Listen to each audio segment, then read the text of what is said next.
Dampak pandemi corona membuat sejumlah usaha mikro kecil dan menengah di Palembang mengalami penurunan omset. Di antaranya produksi usaha cincau di Jalan Soak Batu 2 Pasar 26 Ilir, Palembang. Naiknya harga bahan baku seperti daun janggelan dan tepung sagu menjadi salah satu pelaku usaha di bidang ini mengurangi jumlah produksi.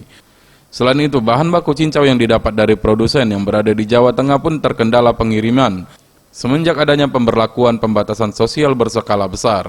Akibatnya, para pelaku usaha harus menaikkan harga jual cincau yang semula Rp18.000 per kotak menjadi Rp25.000 per kotak. Mengurangi jauh dari tahun kemarin.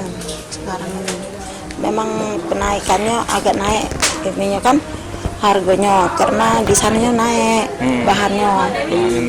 bahannya naik, jadi di sini melok naik. Kalau pemasarannya turunnya jauh, jauhnya. Dari luar juga tidak bisa masuk ya. Jadi kosong. Oh, jadi kosong ya? Kosong. Bahannya? Dari itu bahannya. Dari harga 40.000 sekarang jadi 100.000.